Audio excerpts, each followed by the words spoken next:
والصلاة والسلام على سيد المرسلين أما بعد فأعوذ بالله من الشيطان الرجيم بسم الله الرحمن الرحيم الصلاة والسلام عليك يا رسول الله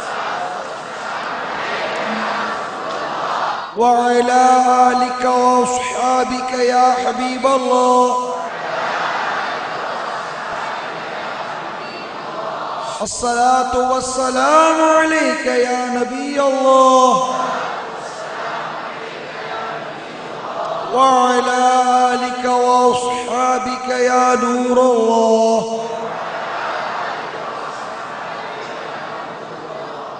رحمت عالم نور مجسم شاہ بنی آدم صلی اللہ تعالی علیہ وآلہ وسلم کا فرمان علی شان ہے، تم اپنی مجلسوں کو مجھ پر درود پڑھ کر آراستہ کرو، تمہارا درود پڑھنا قیامت کے روز تمہارے لیے نور ہوگا۔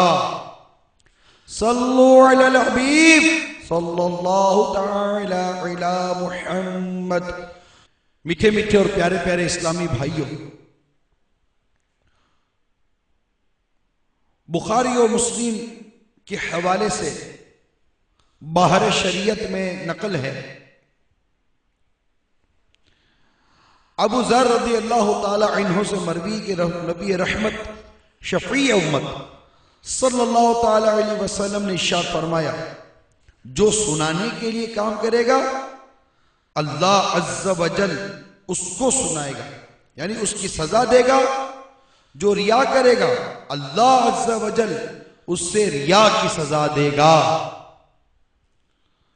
توبو الاللہ استغفر اللہ صلو علی الحبیب صلی اللہ تعالی علی محمد۔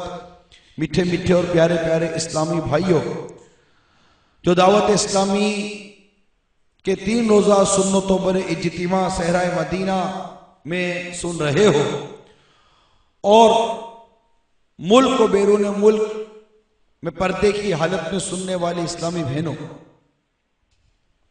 ریا یعنی دکھاوے کے لیے کام کرنا اور یہ حرام ہے، اس کی وجہ سے عبادت کا ثواب نہیں ملتا بلکہ گناہ ہوتا ہے اور ایسا شخص مستحق عذاب ہوتا ہے۔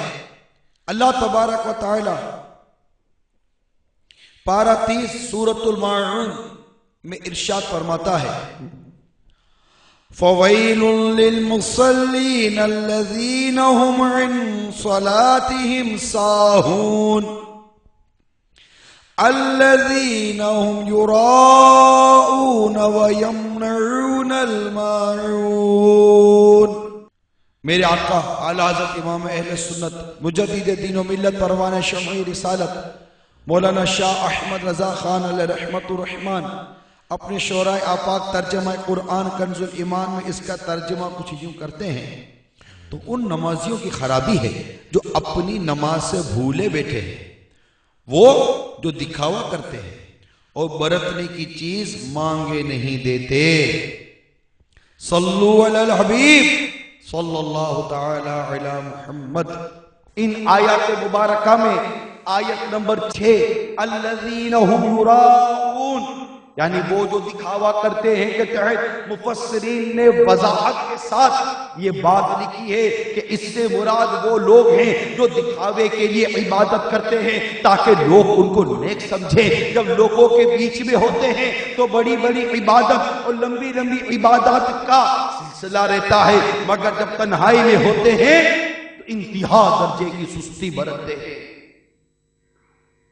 سنو سنو، حضرت ابو سعید خدری رضی اللہ تعالی عنہ سے مروی ہے، ہم لوگ مسیح دجال کا ذکر کر رہے تھے کہ رسول رحمت رسول اکرم صلی اللہ تعالی علیہ وسلم تشریف لائے اور ارشاد فرمایا کہ میں تمہیں ایسی چیز کی خبر نہ دوں جس کا مسیح دجال سے بھی زیادہ میرے نزدیک تم پر خوف ہے۔ ہم نے کہا ہاں یا رسول اللہ صلی اللہ علیہ وسلم، ارشاد فرمائیے۔ تو میرے آقا نے ارشاد فرمایا وہ شرک خفی ہے، آدمی نماز پڑھنے کھڑا ہوتا ہے اور اس وجہ سے زیادہ کرتا ہے کہ یہ دیکھتا ہے کہ دوسرا شخص اسے نماز پڑھتے دیکھ رہا ہے۔ میٹھے میٹھے اسلامی بھائیوں، بیان کردہ روایت میں آپ نے سنا کہ دجال کو مسیح کہا گیا، اور یہی لفظ آپ نے حضرت عیسیٰ روح اللہ نبینا وعلیہ السلام کے نام کے ساتھ بھی سنا ہوگا۔ آپ کی معلومات کے لیے عرض کرتا چلوں، چنانچہ میراج 6 میں مفتی احمد آقا نعیمی رحمت اللہ تعالیٰ علیہ فرماتے ہیں مسیح کا لفظ مسحون سے بنا ہے، جس کے معنی ہے چھونا۔ چونکہ دجال کی ایک آنکھ ممسوح ہے، یعنی پونچی ہوئی ہوگی، جیسے کسی کی آنکھ کو پونچھ دو کیسے وہ چپک جائے اور ختم ہو جائے، پونچی ہوئی آنکھ، اس لیے اسے مسیح کہا جاتا ہے۔ وہ کانا ہوگا، بالکل اس کی آنکھ پونچی ہوئی ہوگی۔ اور حضرت سیدنا رسول اللہ علیہ نبینا علیہ السلام کو اس لیے مسیح کہا جاتا ہے کہ آپ علیہ السلام چھو کر بیماروں کو شفا عطا فرما دیتے، یوں ہی مردوں کو چھو کر زندہ فرما دیتے تھے۔ میٹھے میٹھے اسلامی بھائیوں، ریاکاری کا عذاب بڑا سخت ہے۔ اللہ عز و جل کی قسم، ریاکار کا قیامت کے دن وہ بھیانک انجام ہوگا کہ الامان والحفیظ حضرت عدی بن حاتم رضی اللہ تعالی عنہ سے مروی ہے، رسول اکرم نور مجسم شاہ بنی آدم صلی اللہ تعالی علیہ وآلہ وسلم نے ارشاد فرمایا کچھ لوگوں کو جنت کا حکم ہوگا، جب جنت کے قریب پہنچ جائیں گے اور اس کی خوشبو سونگیں گے، اور محل جو کچھ جنت میں اللہ تعالیٰ نے جنتیوں کے لیے سامان تیار کر رکھا ہے دیکھیں گے، پکارا جائے گا انہیں واپس کر دو، جنت میں ان کے لیے کوئی حصہ نہیں۔ یہ لوگ حسرت کے ساتھ واپس ہوں گے کہ ایسی حسرت کسی کو نہیں ہوئی، اور یہ لوگ کہیں گے اے رب ہمارے، اگر تو نے ہمیں پہلے ہی جہنم میں داخل کر دیا ہوتا، ہمیں تو نے ثواب جو کچھ اپنے اولیاء کے لیے جنت مہیا کیا ہے نہ دکھایا ہوتا تو یہ ہم پر آسان ہوتا۔ اللہ تبارک و تعالی ارشاد فرمائے گا ہمارا مقصد یہی تھا، اے بدبختو جب تم تنہا ہوتے تھے بڑے بڑے گناہوں سے میرا مقابلہ کرتے تھے، اور جب لوگوں سے ملتے تھے تو خشوع کے ساتھ ملتے، جو کچھ دل میں میری تعظیم کرتے اس کے خلاف لوگوں پر ظاہر کرتے، لوگوں سے تم ڈرتے اور مجھ سے نہ کرتے، لوگوں کی تعظیم کی میری تعظیم نہ کی، لوگوں کے لیے گناہ چھوڑے میرے لیے نہیں چھوڑے، لہذا تم کو آج عذاب چکھاؤں گا اور ثواب سے محروم کروں گا۔ غضب ہو گیا، کیا اب بھی دکھاوے سے ہم باز نہیں آئیں گے؟ بیان کردہ روایت کے اس حصے پر بار بار غور کیجئے کہ اللہ تعالیٰ فرمائے گا اے بدبختو جب تم تنہا ہوتے تھے بڑے بڑے گناہوں سے میرا مقابلہ کرتے تھے، کیا اب بھی ہم چپ چپ کر گناہوں سے باز نہیں آئیں گے؟ چپ کے لوگوں سے گناہوں کا رہا ہے سلسلہ، اے میرے اللہ چپ کے لوگوں سے گناہوں کا رہا ہے سلسلہ، تیرے آگے یا خدا چپ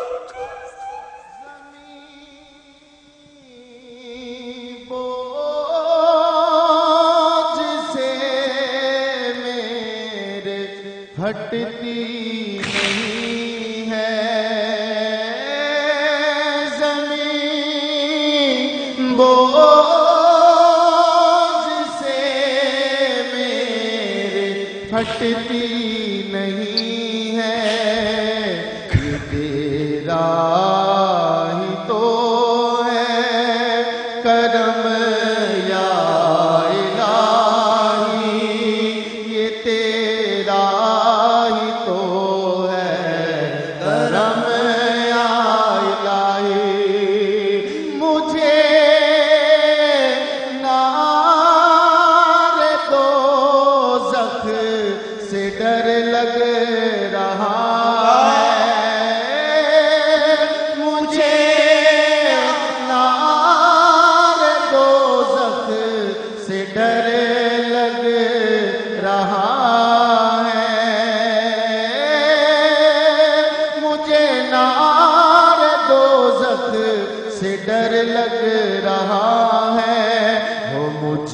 نہ تو پر کرم یا الہی ہو مجھے نہ تو پر کرم یا صلو علی الحبیب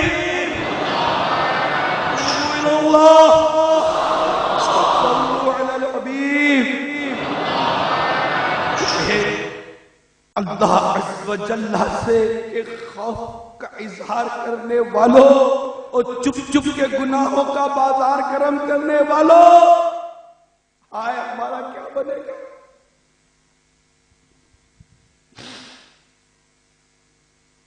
حضرت سیدنا شیخ الاسلام امام احمد بن حجر المکی شافعی اپنی کتاب الزواجر عن اقتراف الکبائر جس کا ترجمہ دعوت اسلامی کے شعبہ المدینہ الفقیہ نے بنام جہنم میں لے جانے والے اعمال کیا ہے اور اسے مکتبۃ المدینہ نے بھی شائع کیا ہے.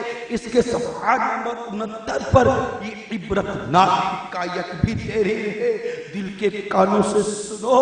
حضرت سیدنا عبداللہ بن زید رضی اللہ تعالی عنہ فرماتے ہیں میں چاند کی ابتدائی راتوں میں قبرستان کے پاس سے گزرا تو میں نے ایک شخص کو قبر سے نکلتے ہوئے دیکھا. وہ زنجیر کھینچ رہا تھا. پھر میں نے دیکھا کہ ایک اور شخص اس زنجیر کو پکڑے ہوئے ہے. اس دوسرے نے باہر نکلنے والے شخص کو اپنی طرف کھینچا اور اسے قبر میں لوٹا دیا. پھر میں نے اس مردے کو مارتے ہوئے دیکھا. وہ مردہ کہہ رہا تھا کیا میں نماز نہیں پڑھتا تھا؟ کیا میں جنابت سے غسل نہیں کرتا تھا؟ کیا میں روزے نہیں رکھتا تھا؟ تو اسے مارنے والے نے جواب دیا ہاں کیوں نہیں، تو واقعی یہ کام تو کرتا تھا مگر جب تو تنہائی میں گناہ کیا کرتا تھا اس وقت اللہ سے نہیں ڈرتا تھا. چپ کے لوگوں سے کیے جس کے گناہ وہ خبردار ہے کیا ہونا ہے. ارے او مجرم بے پرواہ دیکھ سر پہ تلوار ہے کیا ہونا ہے. سنو سنو اسی صفحے کی ایک اور عبرتناک حکایت بھی سنیے. حضرت سیدنا ابراہیم تیمی رحمت اللہ تعالی علیہ فرماتے ہیں میں موت اور مرنے کے بعد ہڈیوں کی بوسیدگی کو یاد کرنے کے لیے کثرت سے قبرستان میں آتا جاتا تھا. ایک رات میں نے قبرستان میں تھا کہ مجھ پر نیند کا غلبہ میں سو گیا تو میں نے خواب میں ایک کھلی ہوئی قبر دیکھی اور یہ کہنے والے کو کہتے ہوئے سنا یہ زنجیر پکڑو اور اس کے منہ میں داخل کر کے اس کی شرمگاہ سے نکالو. وہ مردہ کہنے لگا یا رب کیا میں قرآن نہیں پڑھا کرتا تھا؟ کیا میں تیری رحمت والے گھر کا حج نہیں کرتا تھا؟ پھر وہ اسی طرح ایک کے بعد دوسری نیکی گنوانے لگے گا. میں نے ایک کہنے والے کو یہ کہتے ہوئے سنا تو لوگوں کے سامنے یہ اعمال کیا کرتا تھا لیکن جب تو تنہائی میں ہوتا تو نافرمانیوں کے ذریعے مجھ سے اعلان جنگ کرتا اور مجھ سے نہیں ڈرتا تھا. چپ کے لوگوں سے کیے جس کے گناہ وہ خبردار ہے کیا ہونا ہے. کام زندہ کے کیے اور ہمیں شوق گلزار ہے کیا ہونا ہے. آئی بگڑی تو کہاں آ کر لاؤ این مجھدار ہے کیا ہونا ہے. کل تو دیدار کا دن اور یہاں آنکھ بیکار ہے کیا ہونا ہے. میرا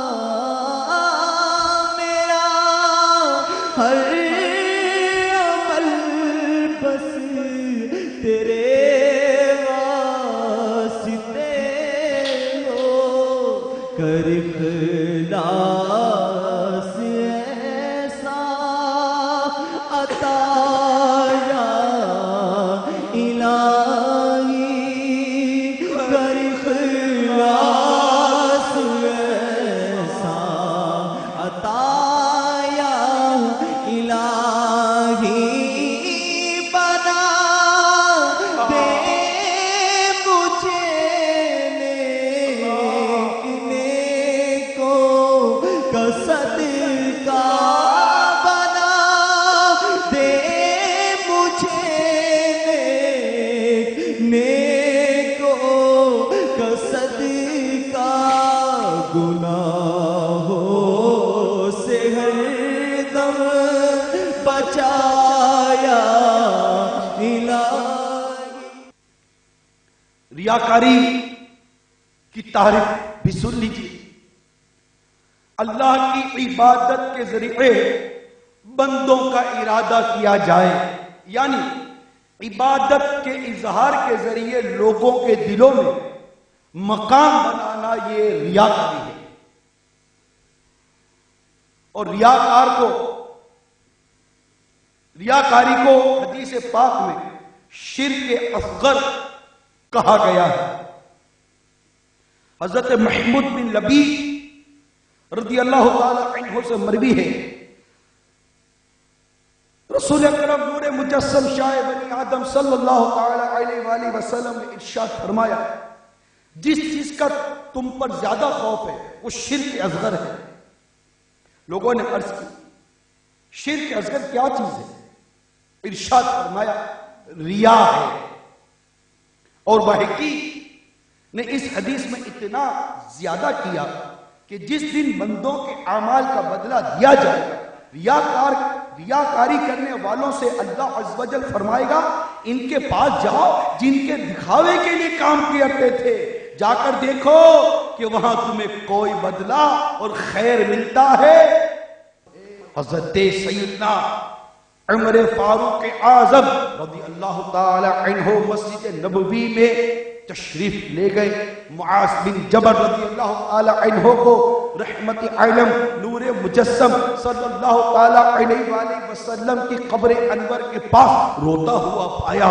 فاروق اعظم رضی اللہ تعالی عنہ نے فرمایا اے معاذ کیوں روتے ہو؟ حضرت معاذ رضی اللہ تعالی عنہ نے کہا ایک بات میں نے آقا سے سنی تھی وہ مجھے رلا رہی ہے۔ میں نے ہمارے آقا کو یہ فرماتے سنا کہ تھوڑا سا ریا بھی شرک ہے، اور جو شخص اللہ کے ولی سے دشمنی کرے وہ اللہ سے لڑائی کرتا ہے۔ اللہ عز و جل نیکوں پرہیزگاروں چھپے ہوئوں کو دوست رکھتا ہے۔ وہ غائب ہوں تو ڈھونڈے نہ جائیں، حاضر ہوں تو بلائے نہ جائیں، اور ان کو نزدیک نہ کیا جائے۔ ان کے دل ہدایت کے چراغ ہیں، ہر غبار آلود تاریخ سے نکل جاتے ہیں، یعنی مشکلات اور بلاؤں سے الگ ہو جاتے ہیں۔ حضرت سیدنا حسن بصری رحمت اللہ تعالی علیہ فرماتے ہیں میں نے کچھ لوگوں کی صحبت اختیار کی، ان کے دلوں میں حکمت کی ایسی باتیں گزرتی تھی کہ اگر وہ ان کو زبان پر لاتے تو وہ ان کو بھی اور ان کے ساتھیوں کو بھی نفع دیتی، لیکن ان کا اخلاص تو سنو، ان کی ریاکاری سے بچنے کی طبیعت تو سنو۔ انہوں نے شہرت کے خوف سے ان باتوں کو ظاہر نہ کیا۔ ان میں سے کوئی ایک راستے میں دینے والی چیز کو دیکھتا تو وہ صرف اس لیے نہ ہٹاتا کہ کہیں میری شہرت نہ ہو جائے۔ کہا گیا کہ قیامت کے دن ریاکار 4 ناموں کے ساتھ پکارا جائے گا۔ سنو ریاکار کے وہ 4 نام غور سے سنو، اسے پکارا جائے گا اے ریاکار، اے دھوکے باز، اے نقصان اٹھانے والے، اور اے بدکار، جاؤ اور اپنا ثواب اس سے لو جس کے لیے تم نے عمل کیا ہے، ہمارے پاس تمہارے لیے کوئی اجر نہیں ہے۔ اللہ العزیز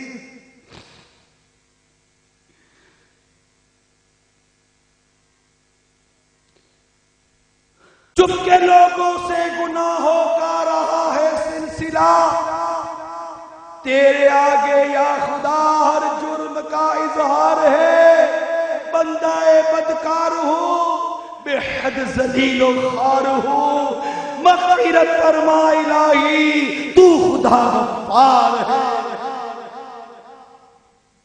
میٹھے میٹھے اور پیارے پیارے اسلامی بھائیوں اور مجھے پردے میں رہ کر سننے والی اسلامی بہنوں، آپ نے ملاحظہ کیا ریاکاری کی کس قدر تباہ کاری ہے۔ آئیے اب آپ کو ریاکاری کی اقسام اور اس کی علامات بھی بیان کرتا چلوں، تاکہ ان علامات اور اقسام کو ہم اپنے اندر غور کریں، اس بات کو چھوڑ دیں فلاں یوں کرتا تھا فلاں یوں کرتا تھا، اس سے باہر آ جائیں۔ آئیے دعوت اسلامی کے اس عظیم الشان سنتوں بھرے 3 روزہ صوبائی اجتماع کی برکتیں لیتے ہوئے ہم اپنا محاسبہ کریں، خود اپنے آپ پر غور کریں، اسی وقت فکر مدینہ میں لگ جائیں۔ نمبر 1، صرف مخلوق کے لیے عمل کرنا، یعنی عمل صرف لوگوں کو راضی کرنے کے لیے ہو اور اس کے ذریعے اللہ کی رضا کا بالکل ارادہ ہو۔ اس کو اس بات سے سمجھیں کہ کوئی شخص لوگوں کے سامنے تو نماز بھی پڑھے، صدقہ خیرات بھی کرے اور دیگر عبادات بھی بجائے، مگر تنہائی میں ان عبادات سے کلیتاً اجتناب برتا ہو، نہ نماز پڑھے نہ ہی دیگر عبادات بجا لائے، تو ایسا شخص محض لوگوں کو دکھانے کے لیے اور ان کی رضا حاصل کرنے کے لیے یہ اعمال کرتا ہے۔ اس کو ان اعمال پر ثواب کی امید رکھنا فضول ہے، بلکہ الٹا ریاکاری کی تباہ کاری کا شکار ہو کر خود کو عذاب نار کا حقدار ٹھہرا رہا ہے۔ نمبر 2، خالق اور مخلوق دونوں کی رضا کے طلب رکھنا، یعنی عبادت اللہ تعالیٰ کی رضا کے لیے کرے اور اس کے ساتھ ساتھ لوگوں کی رضا کا بھی طالب ہے اور ان لوگوں کی رضا بھی چاہتا ہو، اور لوگوں کی رضا چاہنے کے سبب اپنی عبادت میں تسنع اور خوبصورتی سے کام لے۔ اس کو اس بات سے سمجھیے، ایک شخص تنہائی میں نماز پڑھے تو بہت جلد ارکان بجا لائے، لیکن جب لوگوں کے سامنے پڑھے تو تلاوت، رکوع، سجود اور دیگر ارکان میں بہت دیر لگائے، مشقت و بناوٹ کے ساتھ نماز پڑھے وغیرہ علی ھذا القیاس۔ ایسے شخص کے لیے ثواب کی امید تو ہے، مگر جس قدر اخلاص ترک کیا اسی حساب سے ثواب میں بھی کمی آئے گی، اور نیت فاسد ہونے کی وجہ سے تو گناہ بھی ملے گا۔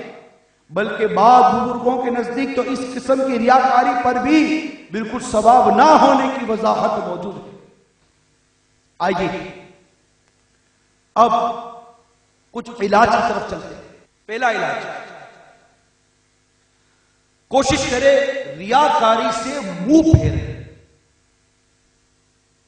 اس کو اپنے قریب آنے ہی نہیں، کیونکہ یہ نقصان دہ اور دل کی اصلاح کھو دینے والی، دنیا میں توفیق اور آخرت میں بلند درجات سے محروم کر دینے والی اور سخت عذاب، شدید ناراضگی اور ظاہری رسوائی کا باعث ہونے والی، کہ جب ریاکار کو لوگوں کے سامنے بلا کر کہا جائے گا، اے فاجر، اے دھوکے باز، اے ریاکار، کیا تجھے حیا نہ آئی جب تو نے اللہ کی اطاعت کے بدلے دنیا کا ساز و سامان خریدا؟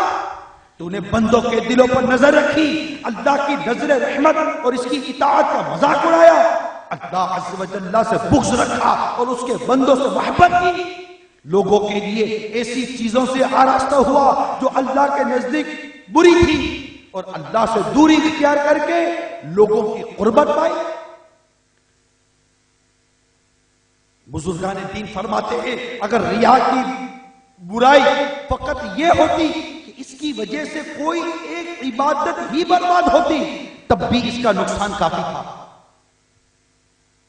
کیونکہ قیامت کے دن انسان نیکیوں کے پلڑے کو بھاری کرنے کے لیے ایک ایک عبادت کا محتاج ہوگا، ورنہ جہنم میں جا پڑے گا۔ جو اللہ عز و جل کو ناراض کر کے مخلوق کی رضا چاہتا ہے، اللہ عز و جل اس پر خود بھی ناراض ہوتا ہے اور لوگوں کو بھی اس پر ناراض ہوتا ہے۔ پھر لوگوں کی طرف سے مدح تعریف کوئی نفع نہ ہونے کے باوجود اللہ کی طرف سے مذمت اور غضب کے مقابلے میں لوگوں کی طرف سے تعریف کو ترجیح دینے میں اس کی کون سی غرض کوشش ہے؟ اگر کسی نے میری تعریف کر بھی دی تو مجھے فائدہ کیا ہو؟ کچھ بھی تو نہیں ملا۔ ایک میری انا کی تسکین اور میرے نفس کی تسکین، پھر نقصان ہی نقصان۔ نہ تو اسے اس تعریف سے نفع حاصل ہو سکتا ہے اور نہ ہی وہ اس سے کوئی نقصان دور کر سکتی ہے۔ کوئی نفع دینے اور نقصان سے بچانے والا اللہ عز و جل ہی ہے۔ اسی کا حق ہے کہ صرف اسی کا قصد کیا جائے، کیونکہ وہی دلوں کو منع اور عطا کے ساتھ مسخر کرنے والا ہے، اور اس کے سوا کوئی رازق، معطی اور نافع نہیں۔ حقیقت یہی ہے کہ مخلوق سے طمع رکھنے والا انسان ذلت و رسوائی یا احسان جتلائے جانے کے بوجھ و اہانت سے محفوظ نہیں رہ سکتا، لہذا وہ جھوٹی اور فاسد امید کے بدلے میں اللہ عز و جل کے انعامات کیسے چھوڑ دیتا ہے۔ ایسا شخص کبھی تو اپنا مقصد پا لیتا ہے اور کبھی ناکام رہتا ہے۔ جیسے اگر لوگ اس کے دل کو ریا پر مبتلا ہو جائے، اگر لوگوں کو پتا چل جائے کہ یہ شخص ریاکار ہے تو اسے دھتکار دیں، اس پر ناراض ہوں، اس کی مذمت کرتے ہوئے اسے محروم کر دیں۔ لہذا جو ان باتوں کی بصیرت رکھتا ہو، معرفت رکھتا ہو، ان باتوں کو سمجھتا ہو، تو وہ دیکھے گا کہ لوگوں میں اس کی رغبت ختم ہو جائے گی اور وہ سچائی کو قبول کر لے گا۔ یہ ایک علاج ہے۔ دوسرا علاج سنیے، جیسے پہلے بھی بیان ہوا، وہ یہ ہے کہ بندہ عبادت کو اس طرح چھپانے کی عادت ڈالے جیسے اپنے گناہ چھپانے کی عادت ڈالتا ہے، یہاں تک کہ اس کا دل اللہ کے علم اور اس کی بصیرت پر قناعت کرنے لگے اور اس کا نفس غیر اللہ کے اس عمل کو جان لینے کے سلسلے میں اس سے جھگڑا کرے اور اس طرح عمل کو چھپانے میں تکلف سے کام لے، کوشش کرے کہ میرا عمل پتہ نہ چلے۔ اگرچہ یہ ابتداءً دشوار ہوتا ہے، کیونکہ اول شیطان نیکی کرنے نہیں دیتا، اور اگر بندہ توفیق الہی سے نیکی کرنے میں کامیاب ہو جائے تو شیطان کی اب دوسری کوشش یہ ہوتی ہے کہ وہ عبادت ناقص کرے، غلط عبادت کرے جو شریعت کے مطابق نہیں ہے۔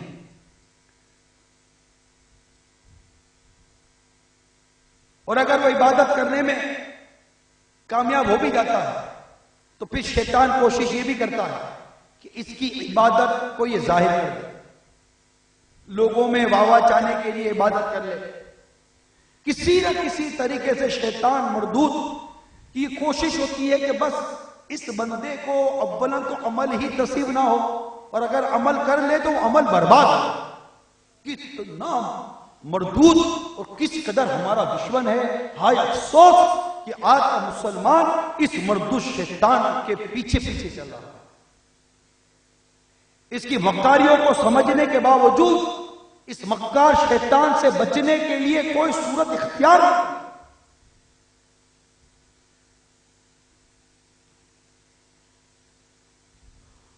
تو ابتداء اگر یہ تکلیف ہو مگر اپنے نیکیوں کو چھپائے، جو ایک مدت تک اس پر بات تکلف صبر کرے، اس سے اس کی گرانی یعنی اس کے چھپانے میں اس کو تکلیف ہوتی ہے وہ دور ہو جائے، اللہ تعالیٰ اپنے فضل سے اس کے معاملے میں اس کی مدد فرمائے گا اور یہی مدد اس کی نجات کا سبب بن جائے گی۔ اللہ تبارک و تعالیٰ پارہ 13 سورۃ الرعد آیت نمبر 11 میں ارشاد فرماتا ہے، بے شک اللہ کسی قوم سے اپنی نعمت نہیں بدلتا جب تک وہ خود اپنی حالت نہ بدل دے۔ اس سلسلے میں جب بندے کی جانب سے مجاہدہ یعنی کوشش اور رب کریم کے در پر دائمی حاضری ہوگی، اللہ عز و جل کی جانب سے ہدایت کی دولت نصیب ہوگی اور وہ اس کے لیے اپنی بارگاہ میں حاضری کی اجازت عطا فرما دے گا، کیونکہ اللہ تعالیٰ نیکوں کا اجر ضائع نہیں فرماتا۔ نمبر 3، کثرت کے ساتھ استغفار کرے، جیسا کہ حضرت ابو موسیٰ رضی اللہ تعالی عنہ سے روایت ہے کہ رسول اکرم نور مجسم صلی اللہ تعالی علیہ وسلم نے فرمایا، اے لوگوں شرک سے بچو کیونکہ وہ چوٹی کی چال سے بھی زیادہ پوشیدہ ہے۔ لوگوں نے عرض کی، یا رسول اللہ کس طرح شرک سے بچے؟ ارشاد فرمایا، یہ دعا پڑھو، اللہم انا نعوذ بک من ان نشرک بک شیئا نعلمہ ونستغفرک لما لا نعلمہ۔ الہی ہم تیری پناہ مانگتے ہیں اس سے کہ جان کر ہم تیرے ساتھ کسی چیز کو شریک کریں، اور ہم اس سے استغفار کرتے ہیں جس کو نہیں جانتے۔ یہ دعا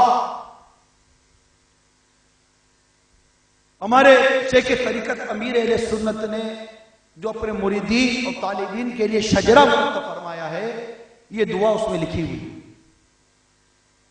تو شجرہ شریف یہ مقتۃ المدینہ سے ہدیتاً حاصل کریں، اور ہر اسلامی بھائی اور اسلامی بہن، بالخصوص جو امیر اہل سنت سے مرید یا طالب ہیں، ان کو میرا یہ مدنی مشورہ ہے کہ جو اوراد و وظائف اس شجرے مبارکہ میں لکھے ہوئے ضرور اس کو پڑھیں۔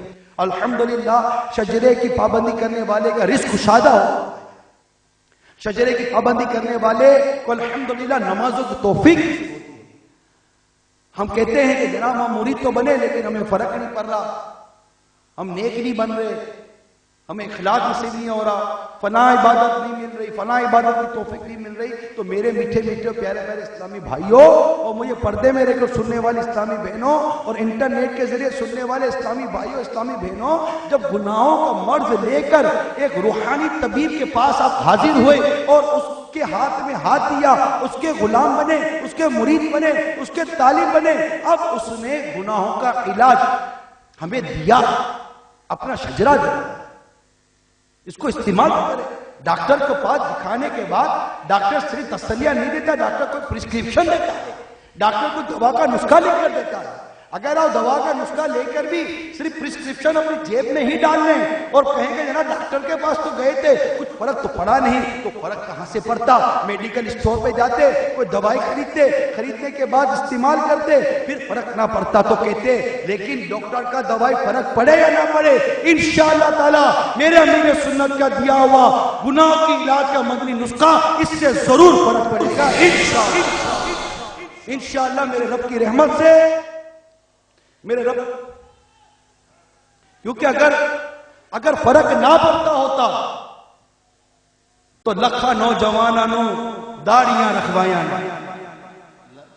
امام سجوائے نے زلفا رکھوایا، لکھا نوجوانوں نو داڑیاں رکھوایا نے، امام سجوائے نے زلفا رکھوایا نے، لکھا نوجوانوں نو داڑیاں رکھوایا نے، امام سجوائے نے زلفا رکھوایا نے، سنتا سکھانا کم میرے آقا، میرا پیر میرا پیر میرا پیر میرا پیر میرا پیر میرا پیر میرا پیر میرا۔ یعنی آپ یہ دیکھیں کہ ایک ڈاکٹر کی مشہوری ہو جاتی ہے کہ اس کے بعد جو مریض جاتا ہے درست ہو جاتا ہے، یہی ہوتا ہے۔ دعوت اسلامی کا یہ سنتوں والا اجتماع میرے سوہانی طبیب کے درست علاج کی کس قدر دلیل ہے، ذرا دیکھیے، ایک نہیں، دو نہیں، تین نہیں، ہزاروں نہیں، لاکھوں گناہوں کے مریضوں کو الحمدللہ ایسی مدنی دوا دی ہے کہ بے نمازی نمازی بن گئے، داڑھی منڈانے والے داڑھی والے بن گئے، ننگے سر والے امامے والے بن گئے، نماز قضا کرنے والے تہجد گزار بن گئے۔ چور ڈاکو آندے نے نمازی بن جاندے نے، عاشق لندن پیرس دے حاجی بن جاندے نے، چور ڈاکو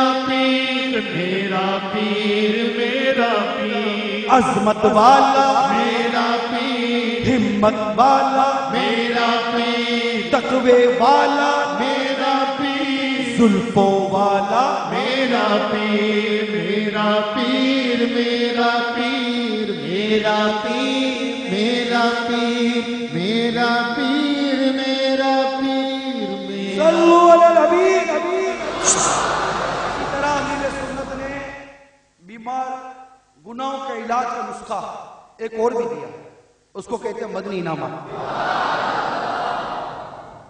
یہ 72 مدنی جڑی بوٹیوں سے تیار کیا ہوا گناہوں کے علاج کا مدنی نسخہ ہے، اس کو استعمال۔ آپ کہیں جناب استعمال تو کیا تھا فرق نہیں پڑا، میں پوچھوں گا کتنا استعمال کیا؟ ڈاکٹر کہتا ہے کہ فلاں دوائی 3 وقت استعمال کرنا، فلاں دوائی 2 وقت استعمال کرنا، فلاں دوائی ہفتے میں 1 بار، اور سنو ہفتے میں 1 انجیکشن دکھانا پڑے گا۔ کمزوری بہت ہے، سارا علاج کرتے ہیں۔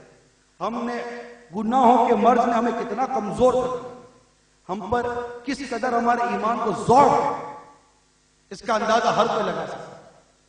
تو اس میں بھی اسی طرح کے مدنی نسخے ہیں، روزانہ اتنے عمل کریں، فکر مدینہ تو کریں، ہفتے میں اتنے عمل کریں، پھر مہینے میں اتنے عمل کریں، اور اس کے لیے ہر 30 دن میں 3 دن مدنی قافلوں میں سفر کریں، دیکھیں کیسے فرق پڑتا ہے۔ یہ سارے علاج کوئی اس کو اپنائے، دیکھیں الحمدللہ ان علاج کو اپنانے والوں کے انداز مختلف ہیں، ان کے ماشاءاللہ چہروں پر عبادت کا نور نظر آتا ہے، ماشاءاللہ یہ مدنی قافلوں کے مسافر ہوتے ہیں، بلکہ ان پر ایسا اللہ کا کرم ہوتا ہے کہ ایسے کئی مبلغین ہیں جن کے ہاتھوں پر کفار اسلام قبول کرتے ہیں۔ آپ خود غور کریں، یہ کتنی بڑی سعادت کی بات ہے کہ جو نوجوان تھوڑے عرصے قبل نماز تک نہیں پڑھتا تھا، تھوڑے عرصے قبل یہود و نصارہ کے فیشن کو اپناتا تھا، آج امیر سنت کی صحبت میں دعوت اسلامی کے مدنی ماحول نے اس پر ایسا رنگ چلا دیا کہ آج کوئی یہودی تو کوئی عیسائی اس کے ہاتھ پر کلمہ پڑھ کے مسلمان ہو سبحان اللہ۔ کیا یہ کتنی بڑی برکت، کسی شخص کو ایمان کی نعمت نصیب ہو جانا، بندہ غور کرے کتنی بڑی دولت۔ افریقہ کے اندر ایک اسلامی بھائی روزانہ چوک درس دیا کرتا، ظہر کی نماز کے بعد درس دیتا، اس کی انفرادی کوشش کی برکت سے، افریقہ کا واقعہ، اس کی انفرادی کوشش کی برکت سے 150 کفار اس کے ہاتھ میں مسلمان ہو۔ ابھی آپ یہ دعوت اسلامی اور جشن ولادت جو VCD مکتبۃ المدینہ نے جاری کی ہے، جس میں ملک و بیرون ملک میں جشن ولادت کے پرکیف اور پرسود مناتے ہیں۔ اس کے اندر آپ دیکھیں ساؤتھ کوریا میں دعوت اسلامی کے جشن ولادت کے اجتماع میں، ساؤتھ کوریا کے اندر دعوت جشن ولادت کے اجتماع میں 3 کفاروں نے کلمہ پڑھ کر اسلام کو منسلم۔ جو جیلوں میں دعوت اسلامی کا کام ہے، آپ اس VCD میں دیکھیں گے کہ جیل کے اندر اجتماعی ذکر و نعت محفل میلاد کے اندر الحمدللہ عز و جل مبلغ دعوت اسلامی کے ذریعے کفار مسلمان بنے۔ آپ غور کیجئے، جہاں مسلمانوں کو عمل اور اسلامی بہنوں کو بھی اس ماحول کے ذریعے پردے کی توفیق نصیب، اتنی لاکھوں لاکھ اسلامی بہنیں اس وقت اس اجتماع میں شریک ہیں، وہ اسلامی بہنیں جو پہلی دفعہ آئی ہیں، دیکھیں آپ کو ہر طرف مدنی برقعے نظر آ رہے ہوں گے، با پردہ اسلامی بہنیں آپ کو نظر آ رہی ہوں گی۔ جی ہاں، آج سے پہلے اگر آپ اجتماع میں نہیں گئی اور اگر آپ کا گزر بازاروں میں ہوتا تھا تو آپ نے بے پردہ اس عورتوں کو تو دیکھا ہوگا اور آپ کو لگتا ہوگا کہ لگتا ہے پردہ چلا گیا، پردہ چلا نہیں گیا، آپ پردے والوں سے دور چلی گئی، دعوت اسلامی کے ماحول میں آئے، آپ کو ہر طرف پردہ ہی پردہ نظر آئے۔ چوتھا علاج، اللہ تبارک و تعالیٰ سے مدد اور مخلصانہ طور پر عبادت کرنے پر توفیق طلب کی جائے، دعا کریں اللہ سے۔ تو میرے میٹھے میٹھے پیارے پیارے اسلامی بھائیوں، دعوت اسلامی کے سنت و برید عظیم شان اجتماع میں جب ہم جمع ہوئے ہیں تو ہر اسلامی بھائی نیت کر لے کہ انشاءاللہ تعالی اب دعوت اسلامی کے مدنی ماحول سے مرتے دم تک وابستہ رہوں گا۔ اس کے لیے مدنی قافلوں میں سفر کریں، اور میں آپ کو ایک اور مدنی نسخہ عرض کرتا ہوں مدنی کاموں کے حوالے سے۔ روزانہ امیل سنت کا ایک بیان، مقتۃ المدینہ کا ایک بیان سننے کی عادت ڈالیں گے انشاءاللہ۔ ایک بیان سننے کی عادت ڈالیں گے روزانہ، کوشش کریں، یا وی سی ڈی دیکھ لیں، انشاءاللہ تعالیٰ آپ دیکھیں گے کہ روزانہ اپنی بیٹری چارج ہوتی رہے گی۔ آج کل موبائل کا دور ہے، موبائل استعمال کرتے کرتے بیٹری ختم ہو ہی جاتی ہے، تو ہماری بھی اس طرح کی باتیں سنتے تو بیٹری چارج ہو جاتی ہے، پھر ماحول چونکہ اچھا میسر نہیں ہے تو پھر بیٹری ختم ہو جاتی ہے، باتیں بھول جاتے ہیں۔ تو انشاءاللہ روزانہ امیل سنت کی وی سی ڈی، مقتۃ المدینہ کے بیانات یا رسالہ کیا ترکیب رکھیں گے، انشاءاللہ بیٹری چارج ہوتی ہے، اس پر کرم بھی بہت ہوتا ہے۔ میں آپ کو باہر سناتا ہوں،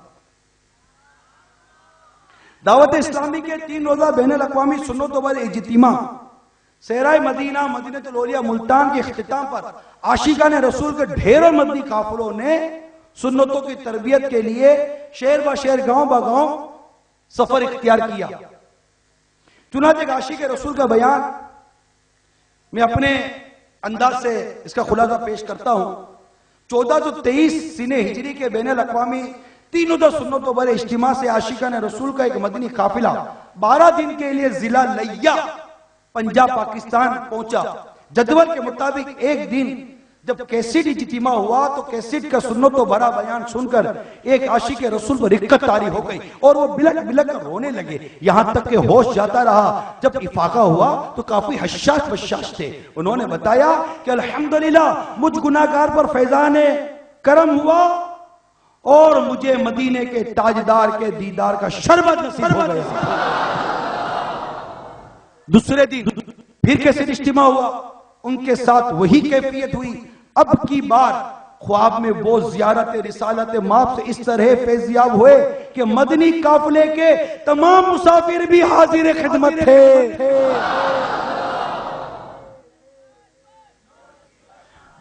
تو آپ نے ملاحظہ کیا کہ مدنی قافلوں میں کس قدر کرم ہوا اور کیسے سننے والے پر کیسا کرم ہو گیا۔ تو انشاءاللہ اب بھی دعا، تصور مدینہ اور ذکر وغیرہ کے بعد، صلاۃ والسلام کے بعد انشاءاللہ ظہر کی نماز یا جماعت سے ادا کی جائے گی۔ اس کے بعد انشاءاللہ تعالی عاشقان رسول کے ڈھیروں ڈھیر مدنی قافلے 12 ماہ 30 دن 12 دن اور 3 دن کے مدنی قافلوں میں سفر اختیار کریں گے۔ وہاں بھی کیسے اجتماع ہوگا، وہاں بھی کیسے سنی جائے گی۔ کیا تعجب کہ جو کرم اس پر ہوا وہ کرم ہم پر بھی ہو جائے۔ تمام شبہ نیت کریں انشاءاللہ اجتماع سے ہاتھوں ہاتھ مدنی قافلوں میں سفر اختیار کریں گے۔ اس سنت و اجتماع کا اختتام ذکر